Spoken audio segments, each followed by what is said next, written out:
I think most fair-minded people would say, look, the bloke's an arsehole. Did they do the right thing by him? I don't know. Turns out Mike Amor comes from Bendigo. As I've mentioned before, John Laws, the pedophile and radio host, is from Bendigo as well. Started his career in Bendigo. And this is what they do. I think it's Bendigo is, there's been a lot of journalists that have started on 9 News and stuff, or local news here, that have made their way to become, big journalists. And I think it's a bit of a feeding ground here, and obviously the Masonic influence of Bendigo is huge. You got Singleton, Laws +2, Jones +3, Moyes +4, Clemson +5. There are the 5 names there that he was blackmailing my father for $1 million each. This is all that remains of the World Trade Center. Both towers gone. Large explosions can still be heard as parts of the building fall down. Heaven help anyone inside. So there's this article posted from when Mike Amor came back to Bendigo, and they says in 2017, so after the Trump year, it says like previous years 2017 saw Amor visit the scenes of several massacres, including Las Vegas. The Las Vegas, the clearest false flag ever, where the shooter murdered 58 people, blah, blah, blah. And get this, before his time overseas, Mike Amor covered the Port Arthur shooting, and when he was used the Australian government's response as an example to the gun violence, blah, blah, blah. Fuck me. Mate, this guy's he's been front and center on the ground at every one of these fake, these staged fucking events over the years, including Port Arthur, the biggest one in Australia that's led us to where we are today. Anger over the violence in Gaza has now spilled onto the streets of Jerusalem. You can see people throwing rocks at the police below. Many of them are just children.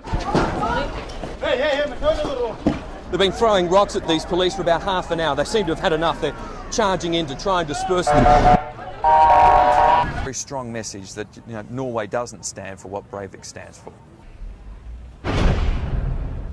Yeah, that's right, Mark. I'm outside La Belle Equipe, a popular bistro here in Paris, one of the 6 sites that were attacked. You can still see the bullet holes after gunmen sprayed diners here. And now he covered and was on the ground at the Aurora movie theatre shooting, the Batman shooting. Anyone look into that will know that that was a clear stage false flag. He covered the Virginia Tech shooting, false flag. He covered the Sandy Hook shooting on the ground, false flag. And then he apparently won an award covering the story of a rescued Haitian child after the earthquake.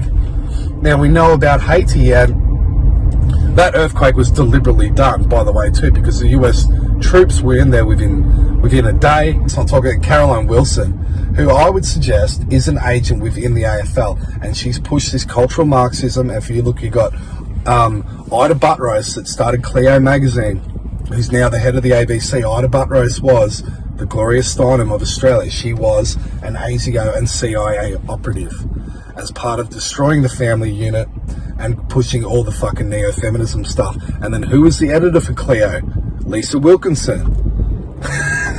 Can you see how they did this? Lisa Wilkinson is another ASIO operative to push the same shit. Her fucking husband, Peter Fitzsimon's friends with pedophile Alan Jones, another man in the media of opposing networks. And I see that Alan Jones is from the Fox side with Sky News. Rupert Murdoch was a pedophile. So it makes sense that you would have had multiple abusers. You would have had multiple men raping you as a child. Murdoch, there's big names there, as I've told you before, Fiona. Yeah.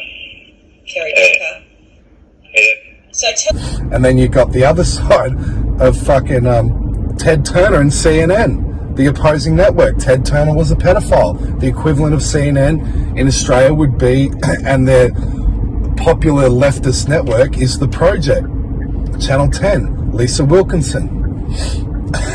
Can you see how these people all